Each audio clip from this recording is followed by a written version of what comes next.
Boa noite, tudo bem? Meu nome é Luiz Henrique Souza, eu sou do primeiro período de Direito da Universidade Estadual de Minas Gerais, em Cláudio. E eu vim aqui comentar com vocês hoje sobre 3 conteúdos que eu assisti recentemente que falam sobre temas diferentes, sobre leis diferentes, mas que todas estão conectadas entre si, já que detêm o mesmo princípio. Que no caso são leis que defendem grupos específicos ou grupos mais fragilizados, como crianças, adolescentes e as pessoas com deficiência. Então vou falar aqui para vocês hoje sobre a primeira aula que eu assisti, que é uma lei que fala sobre o ECA, o Estatuto da Criança e do Adolescente, uma que fala sobre a LBI e uma que fala sobre o Estatuto da Pessoa Idosa. E então é isso. Agora deixa eu comentar com vocês.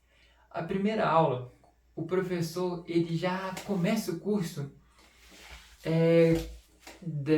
falando como que teve-se uma evolução histórica de como que o Brasil tratava a criança, como que o Brasil tratava a infância, na verdade, perdão, e como que mudou muito de tempos.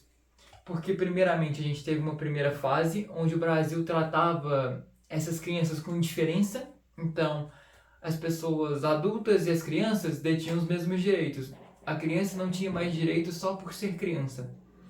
Após isso veio uma fase que a criança era só um viés penal. Depois disso veio a terceira fase, que era um modelo tutelar, onde o Estado agia por conta própria, ele agia sozinho basicamente, até chegar no que para mim eu considero um modelo, não vou dizer perfeito porque nada é perfeito, mas um modelo mais eficiente, que é um modelo atual que ele tem uma proteção integral às crianças e adolescentes. E o professor ele explica o quê? Que a diferença entre o Código dos Menores, que antigamente só defendia esses jovens, essas crianças, esses adolescentes, quando eles estavam em situação de risco. Já hoje em dia, com a legislação atual do ECA, ela já funciona de uma maneira que a criança não precisa ela estar em risco, ela já tem seus direitos garantidos, ela estando em risco ou não. O que muda muito já que essas crianças e esses adolescentes não precisam estar em tamanha situação de perigo para que sejam garantidos seus direitos básicos.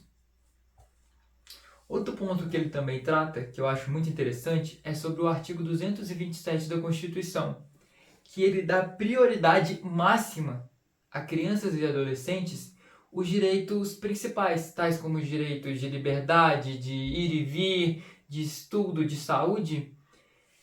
E então priorizando essas crianças e que elas por si só merecem mais, não vou dizer que merecem mais, porque seria errado, mas que elas têm essa prioridade nesses direitos.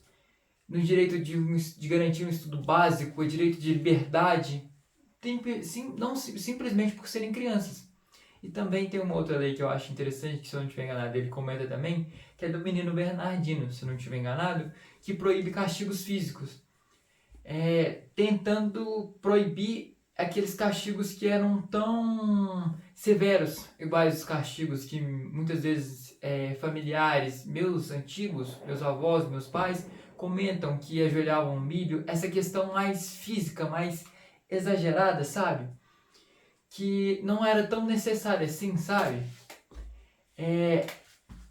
Então, para mim, essa foi a minha primeira aula. Agora eu vou comentar um pouco sobre a segunda aula, onde a professora ela foca em revisar o que? O Estatuto da Pessoa com Deficiência.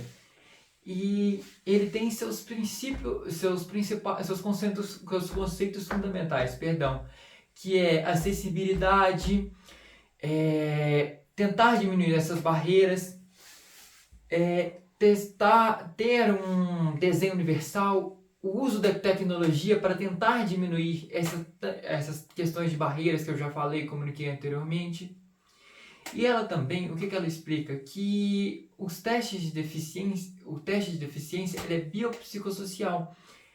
Que ele não é só, ele tenta entender não só a pessoa, mas tenta entender todo o conceito social e como que ele pode não só aumentar, mas talvez dificultar a vida dessa pessoa com deficiência. Agora, um dos símbolos mais recentes, que creio eu, que todos já tenham visto, são os cordões que as pessoas com deficiência usam. Por exemplo, o cordão de girassol para as pessoas que têm deficiências ocultas, o cordão de quebra-cabeça para pessoas que têm espectro autista, se eu não estiver enganado, e outros cordões para pessoas que têm deficiências que às vezes não, que precisam ser mostradas, sabe? E o ponto que ela mais destaca dessa lei é o que? É o artigo 6º, se eu não estiver enganado, que ele trata que a pessoa com deficiência ela é presumidamente capaz. Então, você falar que uma pessoa com deficiência ela é totalmente incapaz, você está agindo contra a lei, você está difamando aquela pessoa. Porque presumidamente pela lei, essa pessoa é capaz. E só que existe casos e casos onde se demanda uma curatela maior dessa pessoa, que precisa ser totalmente extraordinária e proporcional, perdão. Já que às vezes essa pessoa não consegue ter a capacidade de responder por si própria ou de ter noção de seus atos. O que ela também comenta? Ela também comenta também que essas pessoas elas têm mais prioridade com seus direitos garantidos, que no caso são saúde, tecnologias, e ela reforça que qualquer pessoa que chegue e fale que essas pessoas... trate essas pessoas de uma maneira mais diferente, vamos dizer assim, trate elas de uma maneira desigual, só por elas terem tais deficiências, é uma discriminação.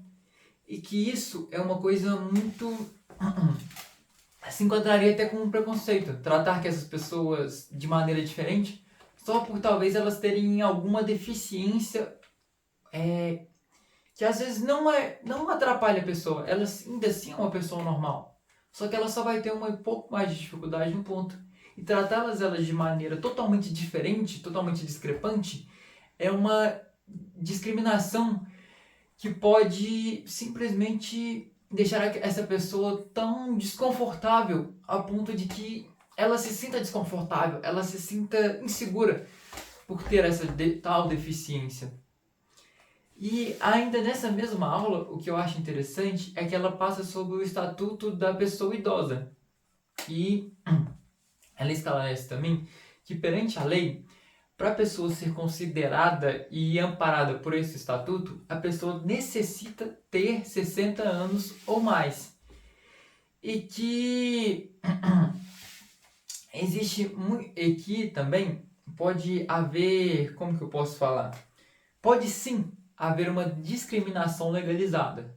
Não sei se seria o termo certo, mas discriminação principalmente em concursos públicos, onde talvez abram-se vagas para pessoas de 60 anos ou mais, e o foco vai ser nessas pessoas. Então sim, vai haver uma discriminação com pessoas mais novas, sim, só que priorizando o que primeiramente?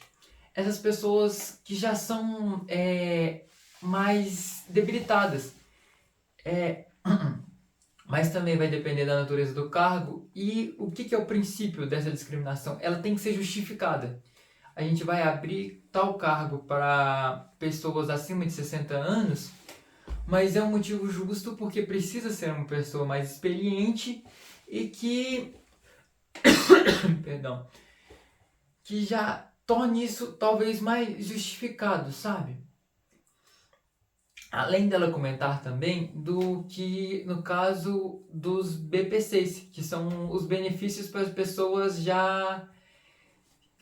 como que é? Benefícios para pessoas que já não trabalham mais. Meu Deus, fugiu a palavra. Os benefícios para as pessoas que que já são aposentadas. Benefício prêmio constante, alguma coisa assim. Perdão se eu falei errado, professor. E o que eu aprendi durante essas 3 aulas sobre esses 3 estatutos? É que cada um ele tem um papel diferente na nossa sociedade, que é sim cometer uma discriminação, mas uma discriminação justificada, onde ele vai sim tentar trazer mais direitos para essas pessoas que são mais fragilizadas. Essas crianças, essas pessoas com deficiências, esses idosos. Então eles tentam trazer, são desiguais? Sim, mas com o princípio de trazer a igualdade e fazer o quê? Tentar reconhecer, dignificar essas pessoas para que elas consigam ter uma vida digna e diminuir as intervenções do Estado, na verdade, aumentar as intervenções do Estado para que essas pessoas tenham uma vida digna de uma maneira que as crianças sejam protegidas, as pessoas com deficiência se sintam seguras e as pessoas, os idosos, se sintam protegidos e dignos de uma vida bem justa. Então, eu acho que é isso. Tchau.